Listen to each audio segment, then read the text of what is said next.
चलो लिखो फिर।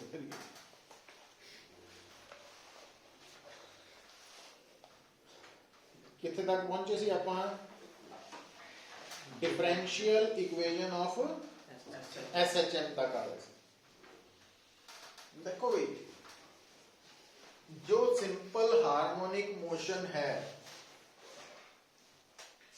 ਉਹਦੇ दौरान ਜਦੋਂ कोई ऑब्जेक्ट, ਜਦੋਂ कोई बॉडी, कोई पार्टिकल मूव करेगा तो ਉਹਦੀ मूवमेंट कितना होएगी? वो बेसिकली इस तरह ऑसिलेट करेगा कि एट एनी टाइम ਉਹਦੇ ਤੇ ਲੱਗਣ ਵਾਲੀ ਰੀਸਟੋਰਿੰग ਫੋਰਸ ਕਿਹਦੇ ਬਰਾਬਰ ਹੋਏ? F is equal to minus kx।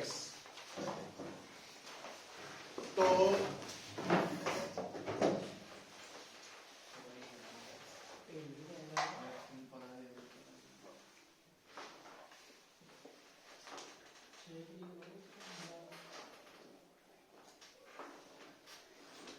आ बेटा है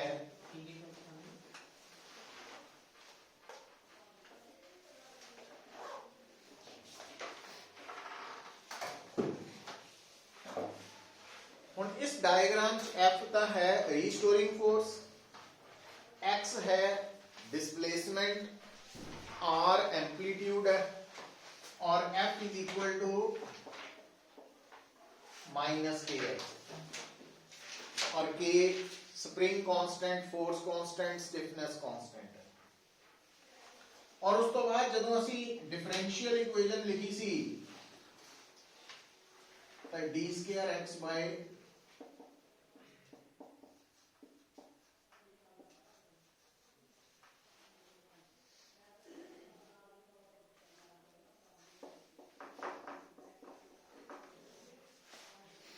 डिफरेंशियल इक्वेशन आ इजी। इस इक्वेशन च ओमेगा एंगुलर फ्रीक्वेंसी दा कंसर्न केदे नाल सी? मास दे स्प्रिंग कांस्टेंट दे नाल सी, है ना। हुण इत्थे तक आपां पहुंच गए सी। हुण बेटा मतलब आपां वो लभना x दी वैल्यू ਜਿਹਦੇ ਤੋਂ पता लगे कि अगर वो x दी वैल्यू असी इत्थे लिखिए और उस x दी वैल्यू इत्थे लिखिए। इत्थे लिखण दा मतलब है कि लेफ्ट हैंड साइड च x ਨੂੰ ਕੀ ਕਰੀਏ? दो ਵਾਰੀ टाइम ਦੇ ਨਾਲ डिफरेंशिएट करिए। ਤਾਂ लेफ्ट साइड ਤੇ x ਦੀ ਵੈल्यू ਨੂੰ दो ਵਾਰ टाइम ਨਾਲ डिफरेंशिएट करिए, राइट साइड ਤੇ ਅਸੀਂ x ਦੀ ਵੈल्यू ਨੂੰ ओमेगा स्क्वायर ਨਾਲ मल्टीप्लाई करिए ਤੇ ਨਾਲ नेगेटिव साइन ਨਾਲ मल्टीप्लाई करिए। तो जे लेफ्ट और राइट साइड बराबर आ जाए तो असी कहना कि x की वैल्यू इस तरह नाल लिखी जानी है।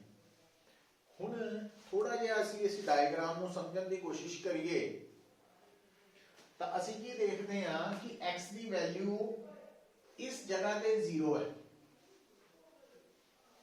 और जदों पार्टिकल O तो B वाल जा रहा x की वैल्यू की कर रही है? इंक्रीज। B ते पहुंच के की हो जानी? और उस तो बाद जो वापस होने B तो आना x की वैल्यू घटन लग गई और O ते आके फिर 0 हो गई। और अगर वो O तो A वाल जा रहा तो x की वैल्यू हुण ऑपोजिट डायरेक्शन च बढ़ेगी। हुण इस तरह की जिहड़ी वेरिएशन हुंदी है वो असी मैथ दे विच समझदे हां, पढ़दे हां कि अगर तुहानू कोई कहे कि थीटा ते साइन थीटा ग्राफ बनाओ तो टेबल बना लिया। एक पासे थीटा के अंडर आप एंगल लिख लिया 0 डिग्री, 30 डिग्री, 45 डिग्री, 60 डिग्री, इदा 180 डिग्री। दूजे पासे असी साइन 0 डिग्री की वैल्यू, साइन 30 डिग्री की वैल्यू, साइन 45 डिग्री की वैल्यू सब लिख ली ते ग्राफ प्लॉट किया तो वो ग्राफ इस तरह आएगा।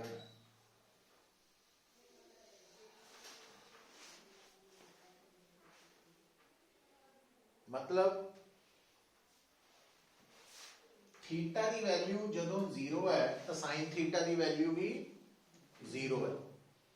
तो जदों थीटा की वैल्यू नूं इंक्रीज करांगे और इंक्रीज करके असी पहुंचांगे 90 डिग्री ते तो साइन थीटा की वैल्यू हो जाएगी मैक्सिमम कितनी +1 है ना। जे तुसी थीटा की वैल्यू 90 डिग्री तो बढ़ाओगे कितने तक 180 डिग्री तक, तो साइन थीटा की वैल्यू बढ़ेगी नहीं, घट के 0 हो जाएगी। ते जे तुहाडी साइन थीटा की वैल्यू सॉरी थीटा की वैल्यू 180 डिग्री तो ज्यादा कर दईए 270 डिग्री तक, तो साइन थीटा की वैल्यू नेगेटिव बढ़ेगी और माइनस और उस तो बाद है ਇਹਦਾ मतलब जितना इस ग्राफ ਦੇ ਵਿੱਚ sin थीटा की वैल्यू बदल रही है ਇੱਥੇ x ਦੀ वैल्यू भी उस हिसाब ਨਾਲ ਕੀ ਹੋ ਰਹੀ है चेंज हो रही ਇਹਦਾ मतलब x ਜਿਹੜਾ ਵਾ ਉਹ ਕਾਹਦੇ ਤੇ ਡਿਪੈਂਡ ਕਰਨਾ ਚਾਹੀਦਾ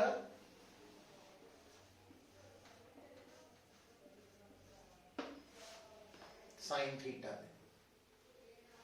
जितना sin थीटा की वैल्यू पहला 0 तो बढ़ के मैक्सिमम हुई उतना ही x की वैल्यू भी बढ़ती है मैक्सिमम होती है ना।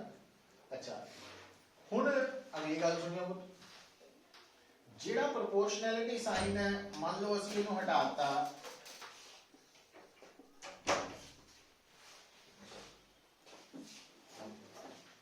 असी प्रोपोर्शनैलिटी साइन लिख हटा के k लिखता हूं k तुसी कहोगे k दा इत्थे भी लिखिया तो कोई गल नहीं साडे लिए इत्थे जी कोई मुश्किल गल है। इत्थे असी जो कांस्टेंट ऑफ प्रोपोर्शनैलिटी है ओदा सिंबल कोई कैपिटल k लिख दियो k डैश लिख दियो वो लिखता। अच्छा हुण इंटरेस्टिंग गल की है बई देखो आर एक्स दी मैक्सिमम वैल्यू एम्पलीट्यूड कहने आर ठीक है। अच्छा हुण इधर देखियो जदों तुसी साइन थीटा दी मैक्सिमम वैल्यू नू देखदे आ ये हुंदी है +1 जदों आ सर्कल कीती टर्म +1 होएगी मैक्सिमम तो फिर आ टर्म भी की होनी चाहिए मैक्सिमम पर यदि मैक्सिमम वैल्यू नु की कहते हैं आप आर। ਇਹਦਾ मतलब ਜਦੋਂ sin थीटा +1 होएगा मैक्सिमम होएगा तो x भी ਇਹਦੇ ਚ ਪੁੱਟ ਕਰਤਾ आ 1 पुट करता और आ r पुट करता है। ਇਹਦਾ मतलब ਜਿਹੜਾ ਅਸੀਂ कांस्टेंट ऑफ प्रोपोर्शनैलिटी लिया ਸੀ ਆਪਣੇ ਲਈ ਉਹ ਕੀ ਹੈ r ਕਹਿ ਸਕਦੇ ਹਾਂ। तो इस वैल्यू ਨੂੰ ਇੱਥੇ ਜਦੋਂ ਪੁੱਟ ਕੀਤਾ ਤਾਂ x ਕੀ ਬਣ ਗਿਆ r sin थीटा। ਇਹਦਾ मतलब ਆ ਜਿਹੜੀ ਇਕੁਏਸ਼ਨ ਹੈ ਇਹਦੇ ਚ ਜੇ ਆਪਾਂ ਇਦਾਂ ਦਾ x ਪੁੱਟ ਕਰਾਂਗੇ x ਦੀ ਵੈਲਿਊ ਤਾਂ ਦੋਨੋਂ ਸਾਈਡਸ ਬਰਾਬਰ ਆਣੀਆਂ। ਪਰ ਹਾਲੇ ਇੱਕ ਹੋਰ ਗੱਲ ਆਣੀ ਹੈ ਜਦੋਂ ਅਸੀਂ ਪੜ੍ਹਦੇ ਹਾਂ ਮੈਥ ਤਾਂ ਥੀਟਾ ਨੂੰ ਅਸੀਂ ਐਂਗਲ ਕਹਿੰਦੇ ਆ ਜਾਂ ਐਂਗਲ ਦਾ ਸਿੰਬਲ ਕੀ ਲੈਂਦੇ ਆ ਥੀਟਾ। ਜਦੋਂ ਅਸੀਂ ਪੜ੍ਹਦੇ ਹਾਂ ਸਰਕੂਲਰ ਮੋਸ਼ਨ ਤਾਂ ਅਸੀਂ ਥੀਟਾ ਦਾ ਨਾਮ ਰੱਖ ਦਿੰਦੇ ਆ ਐਂਗੂਲਰ ਡਿਸਪਲੇਸਮੈਂਟ। ਤੇ ਜਦੋਂ ਅਸੀਂ ਪੜ੍ਹਨਾ ਸਿੰਪਲ ਹਾਰਮੋਨਿਕ ਮੋਸ਼ਨ ਤਾਂ ਉਹਦੇ ਚ ਅਸੀਂ ਥੀਟਾ ਦਾ ਨਾਮ ਹੈਗਾ ਤਾਂ ਉਹ ਮੈਥ ਵਾਲਾ ਹੀ ਐਂਗਲ ਹੀ ਹੈ ਪਰ ਅਸੀਂ ਇਹਨੂੰ ਬੁਲਾਣਾ ਵਾ ਇਸ ਥੀਟਾ ਨੂੰ ਬੁਲਾਣਾ फेज ਉਹਨੂੰ फेज कहना।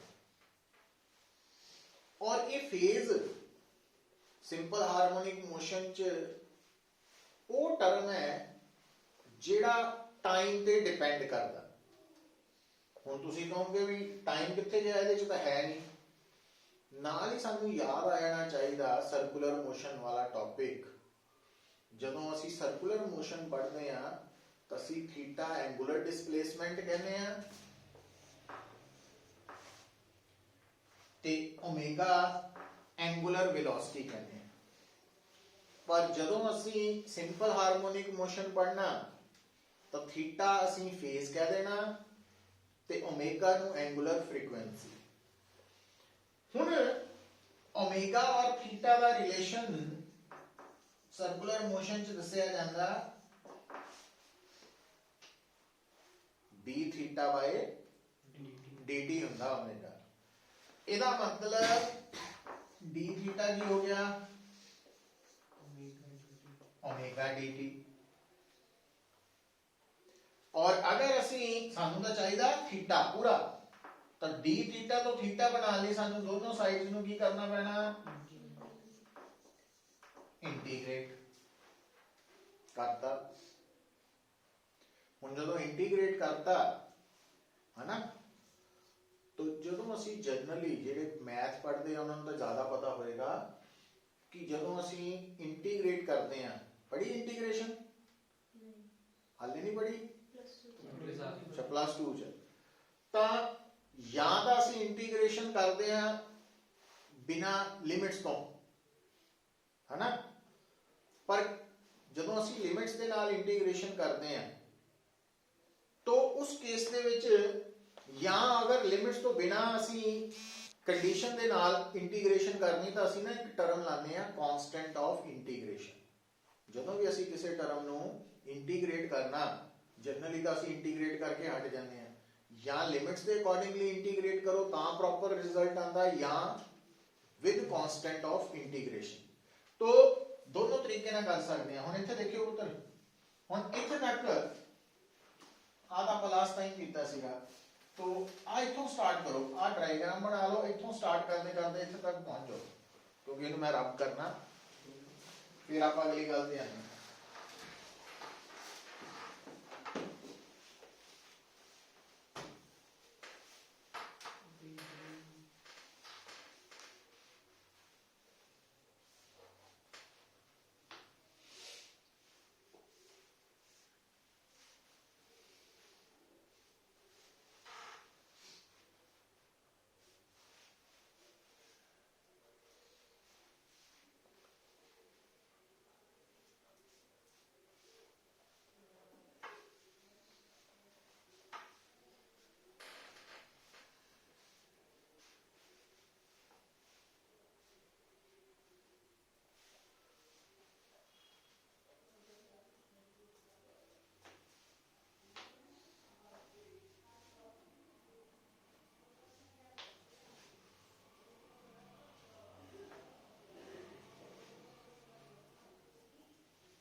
देखो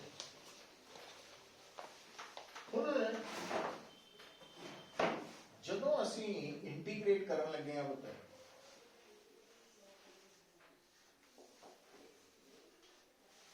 दोबारा गल सोचिए दिमाग च बिठा लीजिए। ये सारा कुछ किसी ने डायरेक्टली पूछना नहीं पर सानू समझ आनी चाहिए। देखो सिंपल हारमोनिक मोशन के दौरान जो बॉडी ऑसिलेट करती है एक तो उसका एंप्लीट्यूड की रहिंदा कांस्टेंट मतलब वो बॉडी हमेशा O तो B तक B तो O तक O तो A तक जानी है दूजा टाइम पीरियड भी कांस्टेंट रहिंदा। तीसरा जे टाइम पीरियड कांस्टेंट रहिंदा SHM च तो तीसरी टर्म फ्रीक्वेंसी भी हो गई कांस्टेंट, और चौथी एंगुलर फ्रीक्वेंसी, क्योंकि एंगुलर फ्रीक्वेंसी भी 2 पाई न्यू होंदी है ना। सो ये टर्म्स SHM च कांस्टेंट रहंदियां, तो साइड ते नोट कर लो, पढ़ते वक्त ध्यान आऊ। तो इन SHM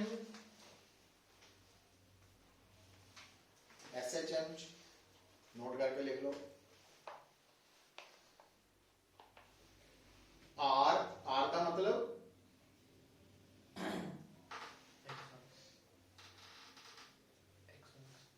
x maximum amplitude, comma capital T time period, comma frequency new, comma angular frequency omega remains constant. एक कांस्टेंट रहंदी, ये नहीं बदलती। अच्छा, हुण केड़ी चीज कांस्टेंट है केड़ी नहीं है, अगर इहदा पता लग जाए ना तो इंटीग्रेशन करनी, डिफरेंशिएशन करनी इजी हो जाती। तो क्योंकि ये कांस्टेंट है पुत्र, तो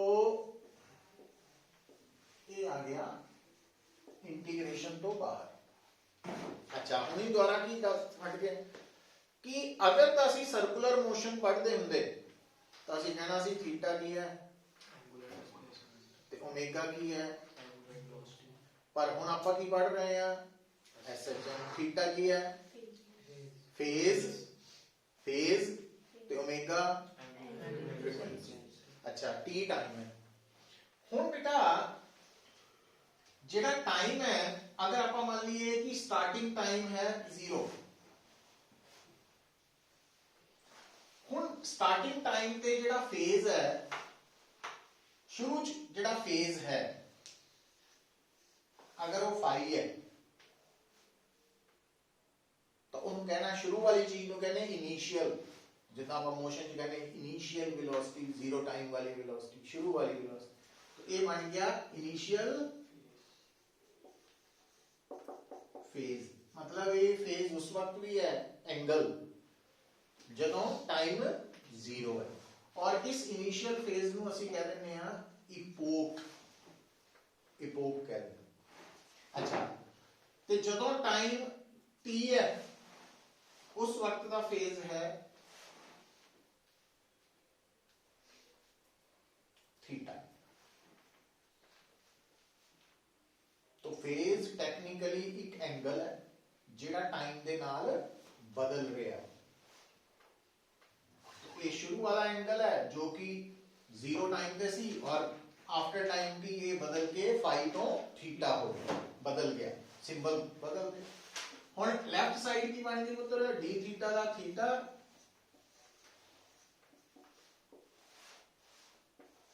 और dt ਨੂੰ इंटीग्रेट करो t, आ बन जाना लिमिट्स पुट करेंगे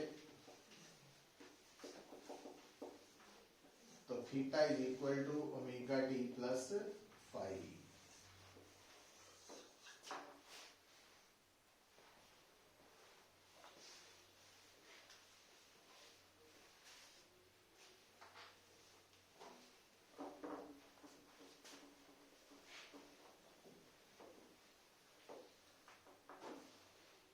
Therefore x is equal to r sin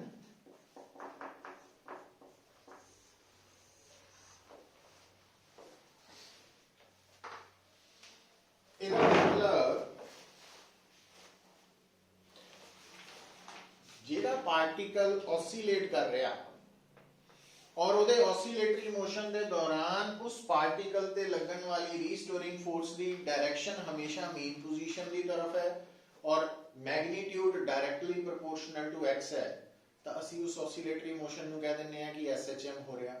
तो सिंपल हार्मोनिक मोशन च पार्टिकल की डिस्प्लेसमेंट एट एनी टाइम कढन दा फार्मूला की है r sin bracket omega t plus phi. ठीक है, ये फार्मूले नाल SHM मोशन च पार्टिकल की डिस्प्लेसमेंट या पोजीशन निकलनी है, तो ये याद रख लेना। अच्छा ਹੁਣ ਤੁਸੀਂ ਕਹੋਗੇ ਵੀ क्या हर बारी यही फार्मूला अप्लाई करना, ये जनरल है। ਹੁਣ ਇਹਦੇ ਚ ਅਲੱਗ-ਅਲੱਗ ਸਪੈਸ਼ਲ ਕੇसेस ਆਣੇ ਆ, ਦੇਖੋ ਸੋ ਇੱਥੇ ਨੋਟ ਕਰਕੇ ਲਿਖਿਓ। ਹੁਣ ਆ ਸਾਰੀ ਡੈਰੀਵੇਸ਼ਨ ਨਹੀਂ ਕਰਨੀ ਆਪਾਂ, ਇਹ ਡੈਰੀਵੇਸ਼ਨ ਆਪਣੇ ਲਈ ਕਰ ਲਈ, ਪੇਪਰ ਚ ਨਹੀਂ ਪੁੱਛਣੀ ਕਿਸੇ ਨੇ। तो ਇਹਨੂੰ अगर आप इक्वेशन नंबर 1 करिए तो इक्वेशन नंबर 1 नोट करके लिख लियो। Equation 1 represents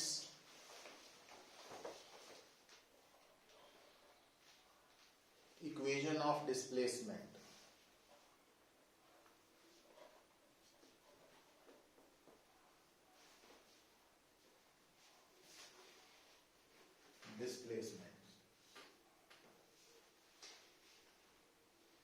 In SH.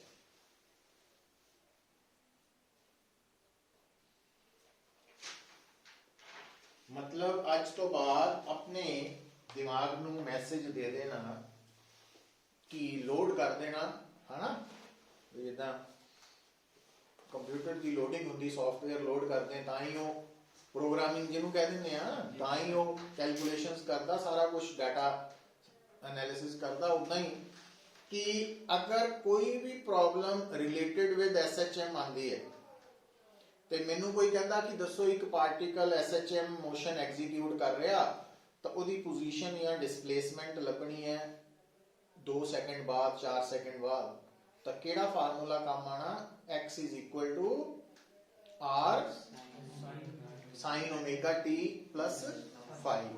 और इस फार्मूला च r की है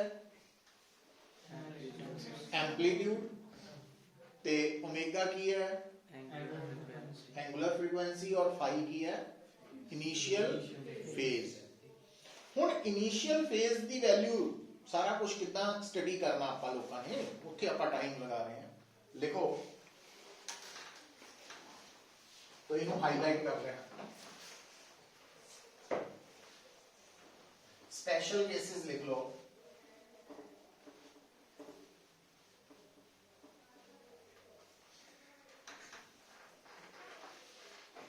स्पेशल केसेस की है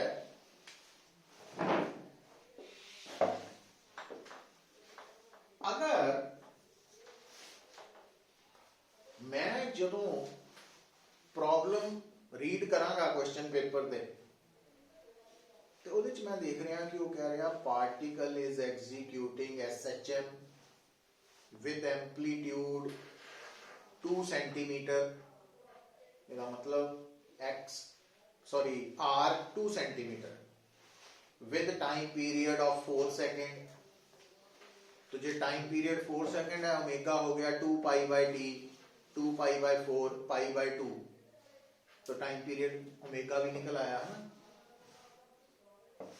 if particle was initially at mean position, मतलब कंडीशन आ गई कि ये जड़ा SHM है ਇਹਦੇ ਵਿੱਚ पार्टिकल इनिशियली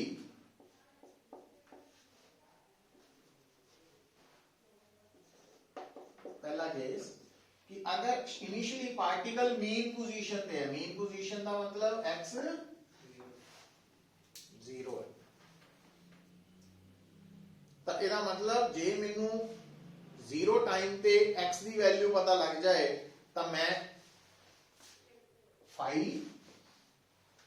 कट सकता भी, शुरू वाला फेज पता लग जाएगा मैं। तो therefore using equation 1 x 0 omega T वाला भी 0 बन गया,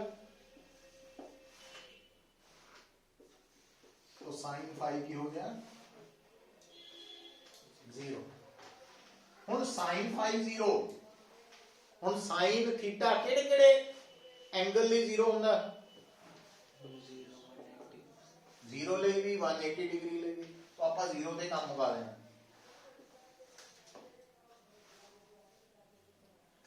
ਇਹਦਾ मतलब ਮੈਨੂੰ पता लग गया कि अगर मैं ਜਿਹੜੀ SHM ਦੀ प्रॉब्लम ਨੂੰ स्टडी करना उस प्रॉब्लम दे विच पार्टिकल शुरू च मीन पोजीशन ते सी, तो ਇਹਦਾ मतलब फाई की लेना मैं 0, तो जे फाई 0 है तो फिर इस प्रॉब्लम च x की वैल्यू कड्ढण दा फार्मूला की रह गया,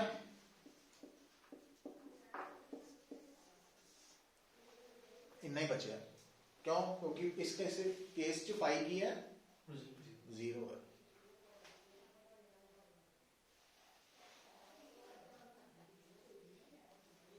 देखो दोबारा सुन लो, कोई गल नहीं, काली नहीं करनी, क्योंकि थोड़ा जा हट के टर्म्स है। तो अगर कोई भी न्यूमेरिकल कोई भी प्रॉब्लम एसएचएम नाल रिलेटेड है तो x की वैल्यू कड्ढण दा बेसिक फार्मूला, पर जे एसएचएम स्टार्ट होया वा मीन पोजीशन तो भी शुरू च पार्टिकल मीन पोजीशन ते, तो फिर फाई की वैल्यू कितनी पुट करनी आपां, और वो 0 कितना आई वो पता लग चुका। तो फिर x असीं आ नहीं यूज करना, इस x च फाई नू 0 पुट करके जो x बनेगा वो यूज करना। तो इनू कर लो नंबर। अच्छा हुण वो कह सकदा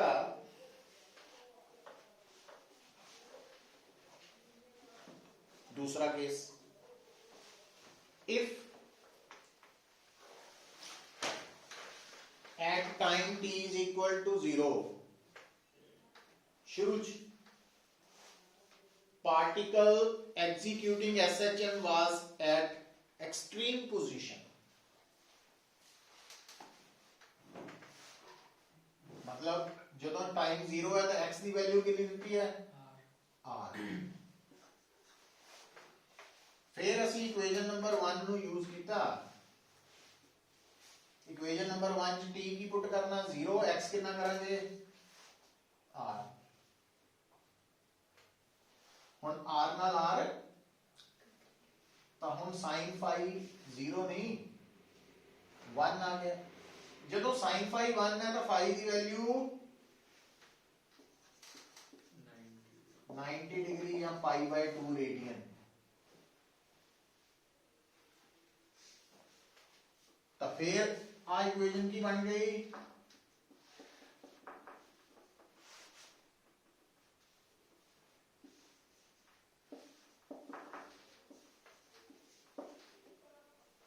आई बन गई, क्योंकि फाई केड़ी कितना आ गया 90 डिग्री पाई बाय 2 रेडियन। तो सानू पता साइन a प्लस 90 डिग्री या sine 90 degree plus theta plus cos theta, तो ਇਹਦਾ मतलब ਆਪਾਂ ਇਹਨੂੰ sin omega t plus 90 degree की जगह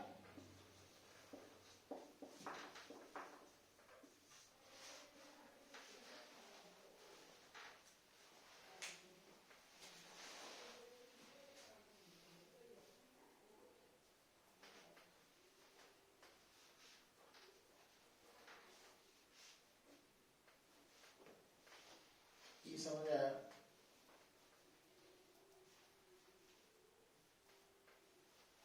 कि अगर कोई particle simple harmonic motion execute कर रहा तो जनरली ਉਹਦੀ पोजीशन या डिस्प्लेसमेंट दसन ਲਈ ਸਾਡੇ ਕੋਲ ਆ ਫਾਰਮੂਲਾ ਵਾ, पर जे मैनू पता लग जाए कि ਜਿਹੜਾ सिंपल हार्मोनिक मोशन है ਉਹਦਾ पार्टिकल शुरू च मेन पोजीशन ते सी, तो फिर आ फाई 0 डिग्री होने करके x कड्ढण दा फार्मूला की बचया x is equal to r sin omega t।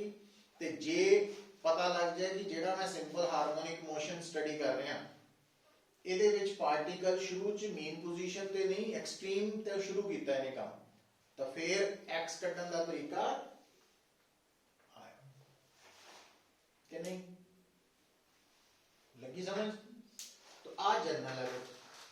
हुण ज्यादातर मैक्सिमम केसेस दे विच जेड़ा x कड्ढना है ना SHM च वो सानू ਇਹਦੀ ਲੋੜ ਪੈਣੀ है, सॉरी जेड़ा ਆਪਾਂ ਰੱਬ नहीं करता equation number 2 r sin omega, मतलब जिथे वो कवे मैनू न्यूमेरिकल लिखो, देखा न्यूमेरिकल बना लेंगे।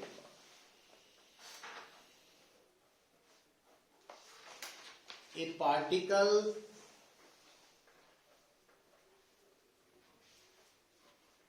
is executing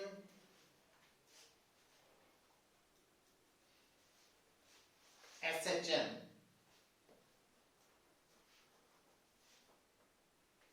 find its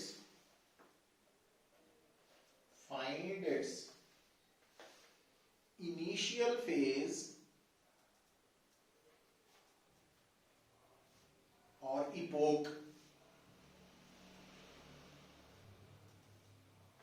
if initially particle were at the center of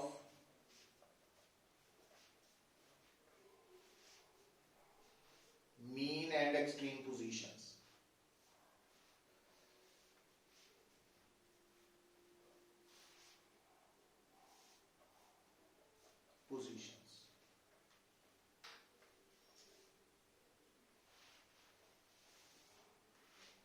की समझे हुण इस प्रॉब्लम च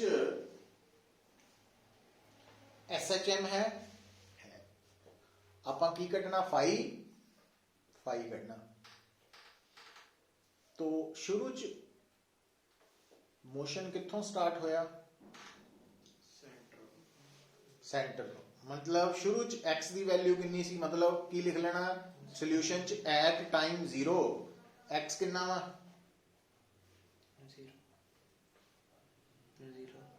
पढ़ो स्टेटमेंट। पार्टिकल किथे है,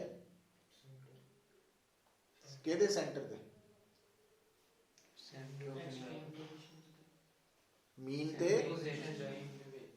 ते मीन और एक्सट्रीम, एदा और एदा सेंटर की बनूंगा, उदों x कितना हो जू r/2, तो मतलब t0 ते x कितना वा r/2। नाल ही प्रोसेसर शुरू कर लो, दिमाग है ना प्रोसेसर ही है। तो आप तो एक्सपेक्ट करते हैं भी जिहड़ा फोन का प्रोसेसर है हाई स्पीड होवे, क्लिक करे, है ना। अपना प्रोसेसर भावें जिन्ना मर्जी स्लो है।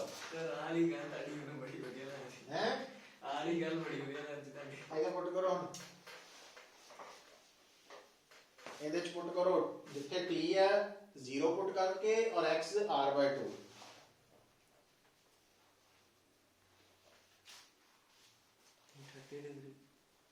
फाइव 30 डिग्री आया। और तुसी ना मेरी गल सुनो पुत, जदों भी फेज कटना ना फाई, एक डिग्री की बजाय रेडियन प्रेफर करना, तो π/6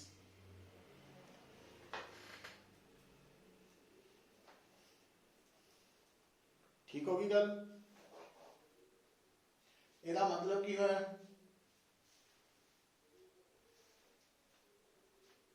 ਇਹਦਾ मतलब होया कि जे इस न्यूमेरिकल ਨੂੰ ਅੱਗੇ फर्दर सॉल्व करना तो x की वैल्यू की लिखांगे r sin ω t plus 30 degree, है ना, या π/6 नाल सॉल्व करांगे। पर आप इत्थे रुक जाना, इहदी ज़्यादा नहीं लोड़ है। चलो हुण अगला न्यूमेरिकल लिखो।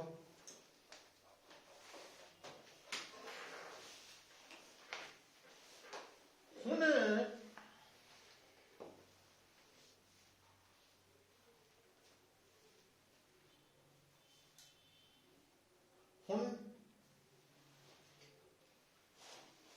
लिखो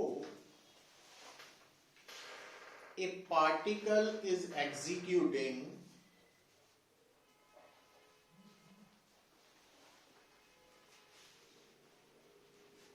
SHM with time period capital T.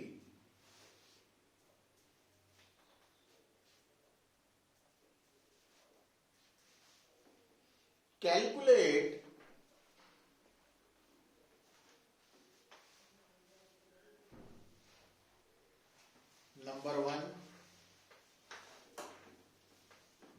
minimum time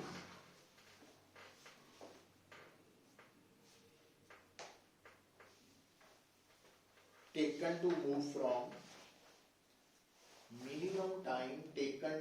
from mean to extreme position.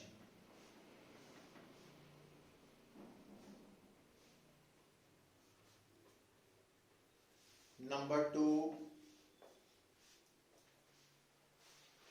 extreme to mean position.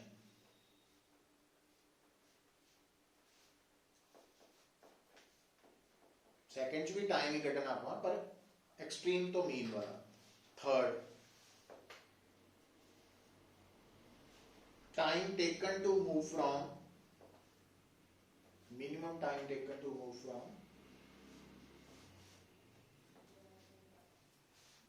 Mean to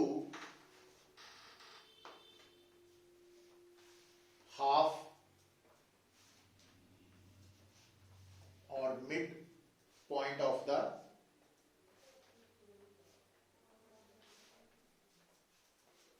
mean and extreme positions. Centre तक जाना, हाफ एम्पलीट्यूड कवर करना. हुण देखो, हुण क्या तुसी सोच के आंसर दे सकते हैं? देखो पुत्र, पहले केस च आपां टाइम कढना, टाइम टेकन कढना. तो आ जेडे फार्मूला लिखिया इहदे च टी की है? Time taken. ये टाइम टेकन है, ये कटना वा टी दी वैल्यू. और पहले पार्ट च जेड़ा टी कटना, ओहदे च पार्टिकल शुरू च किथे है? मीन ते है. हुण अगर मैनू शुरू च स्टार्टिंग च पता लग जाए कि एसएचएम च पार्टिकल मीन ते सी, तां मैं एक्स दा फार्मूला आ यूज करना कि केड़ा यूज करना? जेड़ा पहला दूसरे में केड़ा? x इज इक्वल टू, हां, ज्यादातर यही करना वा, वही रखना. तो एदा मतलब पहले पार्ट च असीं आ लिख लेना, लिख लिया. हुण दोबारा स्टेटमेंट पढ़ो. पार्टिकल मीन तो किथे गया? डिस्प्लेसमेंट कितनी कवर हुई? आर. मतलब एक्स की दिता हुआ पुट कर लिया. साइन ओमेगा टी की आ गया 1. हुण आपां टी कढना वा, किदां कढीए? हुण जेड़ा 1 है ना, वो तो साइन 1 वो साइन 90 डिग्री नहीं होता, पर 90 डिग्री की जगह π/2 रेडियन प्रेफर करता हूं. एसआई यूनिट लिखता. हुण आ साइन साइन एदा मतलब ओमेगा टी π/2 आ गया. तो टी की बन गया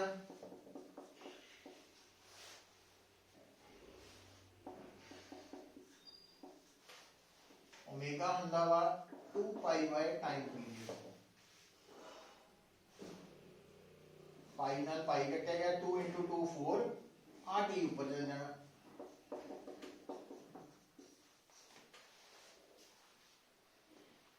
तो पार्टिकल ना गल सुनो, तो मीन तो एक्सट्रीम जान दा कितना टाइम लगदा? p/4. ये आपां पहला भी गल कीती सी. दूसरा की पूछया ने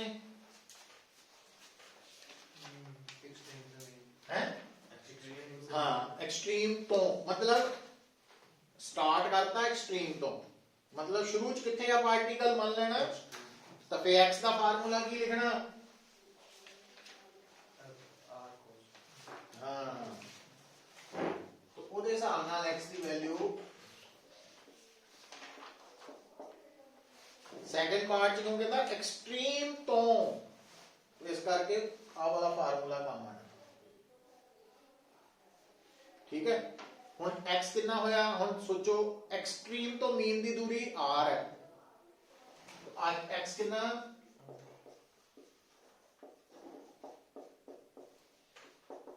cos ओमेगा t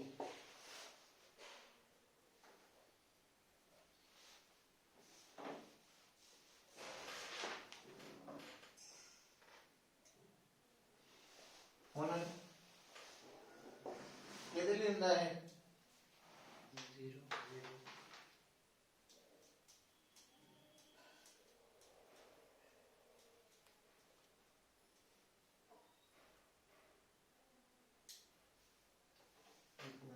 गड़बड़ हुई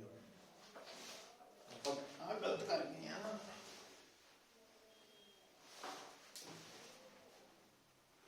x की ਹੁੰਦਾ डिस्प्लेसमेंट ਹੁੰਦੀ ਕਿੱਥੋਂ ਮੇਜਰ ਕਰਦੇ ਆਪਾਂ ਹਮੇਸ਼ਾ ਮੀਨ ਤੋਂ ਹੁਣ ਪਾਰਟੀਕਲ ਚੱਲਿਆ ਕਿੱਥੋਂ ਸੀ ਪਹੁੰਚਿਆ ਕਿੱਥੇ मतलब ਉਹਦੀ ਜਿਹੜੀ ਫਾਈਨਲ ਪੋਜੀਸ਼ਨ ਹੈ ਉਹ ਮੀਨ ਤੇ ਹੈ ਤਾਂ ਡਿਸਪਲੇਸਮੈਂਟ ਕਿੰਨੀ ਹੋਣੀ ਉਹਦੀ ਕਿਉਂਕਿ ਡਿਸਪਲੇਸਮੈਂਟ x ਕਿੱਥੋਂ ਲੱਭਦੇ ਆ ਦੇਖੋ x ਦੀ ਵੈਲਿਊ ਆਪਾਂ ओरिजिन ਤੋਂ ਲੱਭਣੀ ਹੈ तो पार्टिकल ਜਦੋਂ ਇੱਥੇ ਆ तो ਉਹਦੀ x ਹੈ r तो ਜਦੋਂ ਮੀਨ ਤੇ ਪਹੁੰਚ ਗਿਆ ਤਾਂ x ਘਟ ਕੇ 0 ਰਹਿ ਗਿਆ ਆ ਥੋੜਾ ਧਿਆਨ ਰੱਖਣਾ तो r तो cos ओमेगा t आ गया 0 ਹੁਣ cos 0 ਕਿਹਦਾ ਲਈ ਹੁੰਦਾ cos 90 डिग्री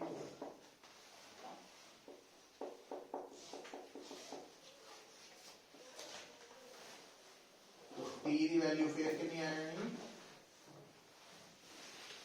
t/4 पता लग गया देखो चेक करके है ना ओके तो कहने का मतलब है चाहे पार्टिकल मीन तो एक्सट्रीम जाए चाहे एक्सट्रीम तो टाइम टेकन कितना t/4 इतना ये रिजल्ट याद रखना आगे आ लगा तीसरा पार्ट की है mean to mid point of mean हाँ थर्ड जो है मीन टू हाँ ਹੁਣ ਥਰਡ ਕੇਸ ਜਿਹੜਾ ਵਾ ਉੱਥੋਂ ਕਿਉਂਕਿ ਸਟਾਰਟ ਮੀਨ ਤੋਂ ਹੋ ਰਿਹਾ ਤਾਂ x ਦੀ ਵੈਲਿਊ ਆ ਲੈਣੀ ਹੈ ਅੱਛਾ ਹੁਣ ਜਦੋਂ ਉਹਨੇ ਮੀਨ ਤੋਂ ਮਿਡ ਤੇ ਪਹੁੰਚਣਾ ਤਾਂ x ਕਿੰਨਾ ਹੋ ਜਾਣਾ r/2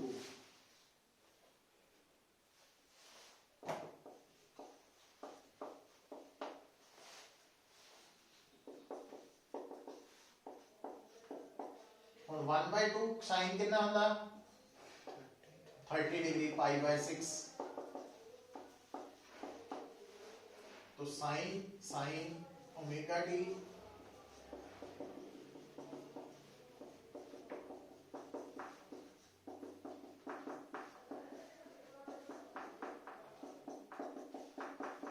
लो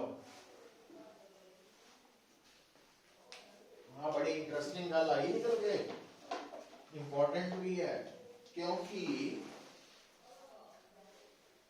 ਅਸੀਂ ਲੋਕਾਂ ਨੇ ਕੀ ਸਮਝਣਾ ਵਾ कि क्योंकि मीन तो एक्सट्रीम पहुंचने ਲਈ t/4 है ਤਾਂ ਇਹਦਾ ਮਤਲਬ ਮੀਨ ਤੋਂ ਅੱਧਾ ਜਾਣ ਲਈ t/8 ਹੋ ਜਾਊਗਾ ਅੱਧਾ ਪਰ ਜਦ ਕਿ ਉਹ ਕਿੰਨਾ ਹੈ t/12 है ना सो ਇਹਦਾ ਮਤਲਬ ਜੇ ਮੈਂ ਇੱਥੇ ਡਾਇਗਰਾਮ ਬਣਾ ਕੇ ਸਮਝਾਵਾਂ ਆ ਦੋ एक्सट्रीम पोजीशंस है मतलब आ मीन है और r है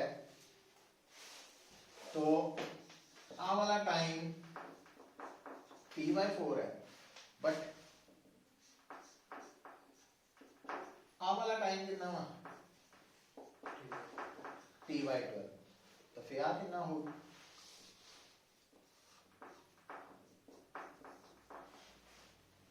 ये कितना आया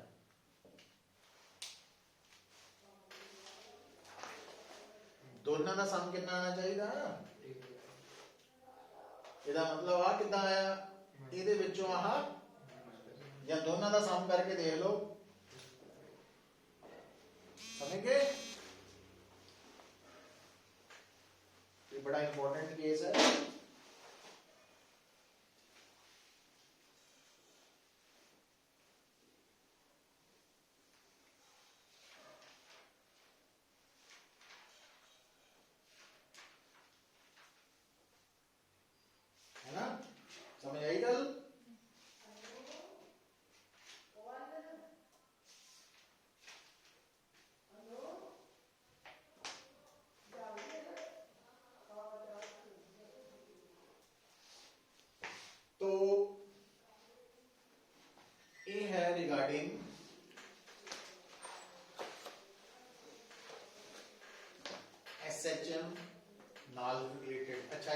इंटरेस्टिंग गल की है, देखो पुत्र, मीन तो एक्सट्रीम तक अगर t/4 है तो एक्सट्रीम तो मीन तक भी t/4 ही है। मीन तो मिड पॉइंट तक अगर t/12 है, मिड पॉइंट तो मीन तक भी t/12, मिड पॉइंट तो एक्सट्रीम तक अगर t/6 है तो एक्सट्रीम तो t/6 है।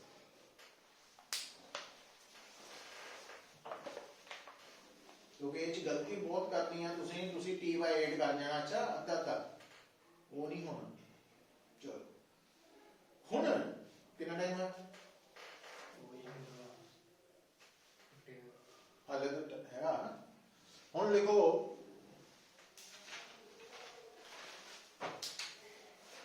velocity of a particle executing SHM,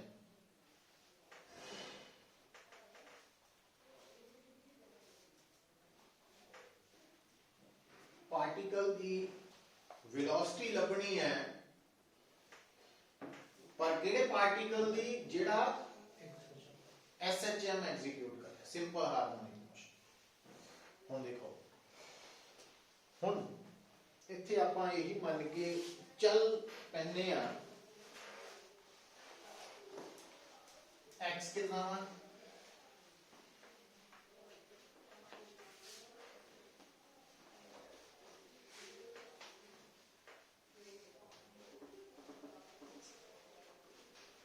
SHM ਦੇ ਵਿੱਚ x ਕਿੱਦਾਂ ਕੱਢੀਦਾ, ਕਿਹੜੇ ਫਾਰਮੂਲਾ ਤੋਂ, r omega t plus phi तो, पर आपां मान लिया भी कित्थों मोशन स्टार्ट होया, मीन तो आपां x दा फार्मूला की वरतना, ठीक है। अच्छा हुन वेलोसिटी कढण लई की करना, आपां x वाली इक्वेशन नु टाइम नाल डिफरेंशिएट करना।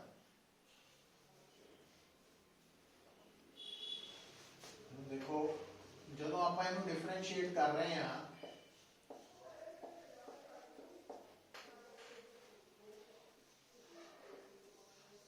आ दो टर्म्स है uv, ठीक है, मल्टीप्लाई हो रही है।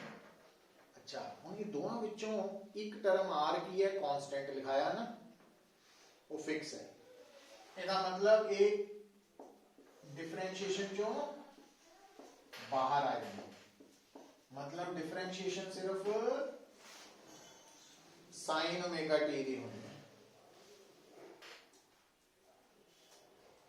यही होनी। हुन साइन नू किस तरह आप डिफरेंशिएट करते हैं, जदों भी साइन नू डिफरेंशिएट करना उन्हें बन जाना cos इनटू, रुकना नहीं, साइन थीटा ने डिफरेंशिएट तो बाद बन जाना cos थीटा इनटू कल्ला जिहड़ा आ वाला थीटा वा इन्हें डिफरेंशिएट होना।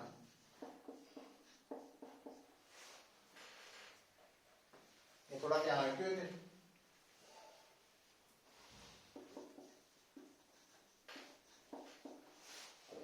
अच्छा हुन देखो इनटू, हुन आ दोनों uv चों ओमेगा कांस्टेंट है, ये बाहर आ गया तो t ने t नाल डिफरेंशिएट होया था 1, हुन आ ओमेगा अगे ले आना,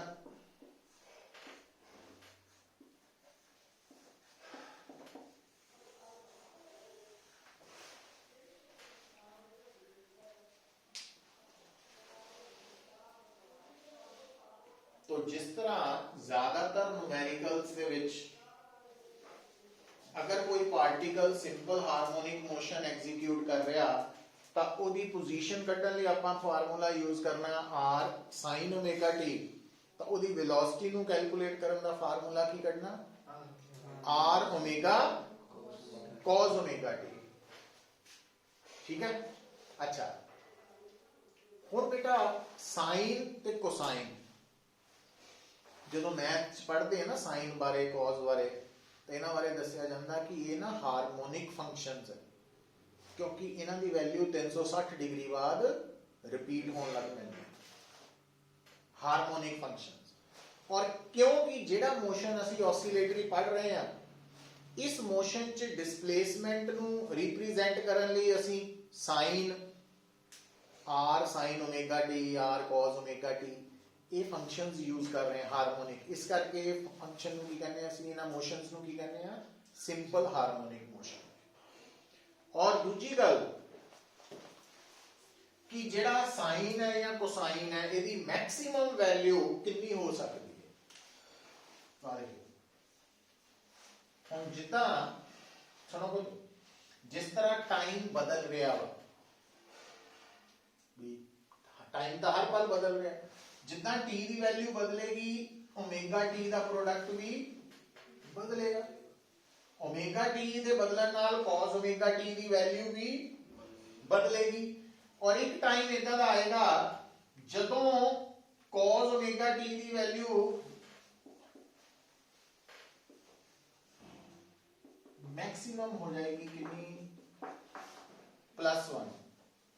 जितना ही आ वैल्यू मैक्सिमम हुई तो वेलोसिटी भी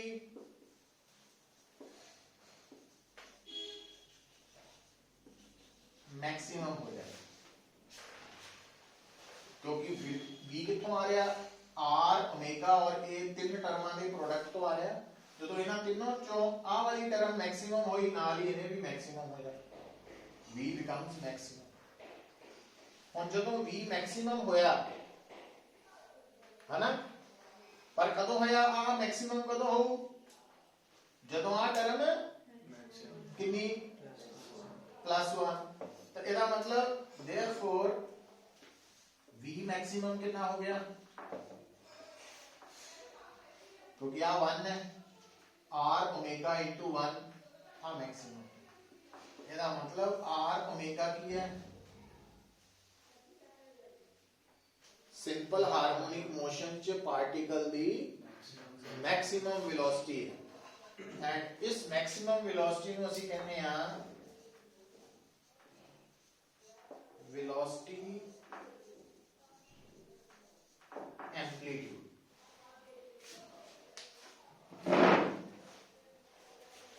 ठीक है,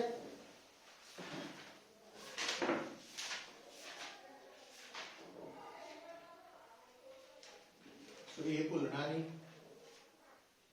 ਹੁਣ ਇਹਨੇ ਕੰਮ ਕਦੋਂ ਆਣਾ ਤੁਹਾਡੇ, ਲਿਖ ਲਓ ਫਟਾਫਟ ਇੱਕ ਨੂਮੈਰੀਕਲ, ਫਿਰ ਖਤਮ ਕਰੀਏ ਅੱਜ ਦੀ ਡਿਸਕਸ਼ਨ।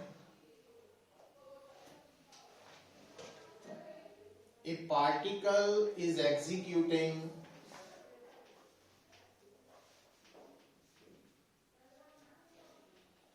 SHM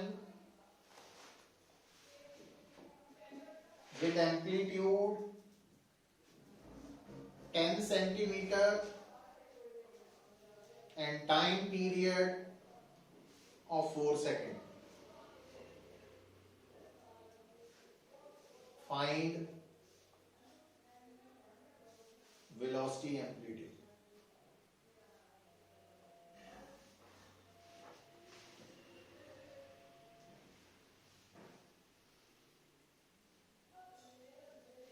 Velocity amplitude कितना हो,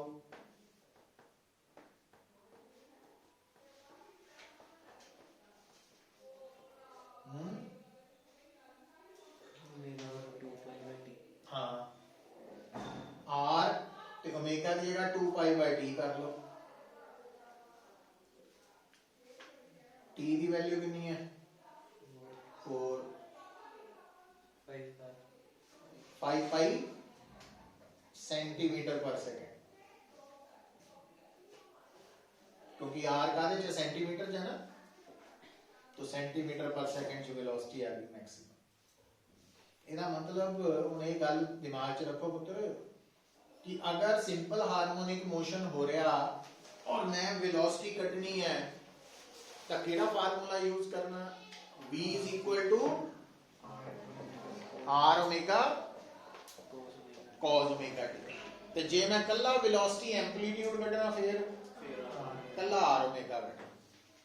ਇਹ ਟਰਮਸ ਨੂੰ ਮਨ ਬਸਾ ਲਓ, ਹਨਾ। ਇੱਥੋਂ ਆਨੇ ਆ, ਸੋ ਇੱਥੇ ਰੁਕ ਜਾਂਦੇ ਹੁਣ।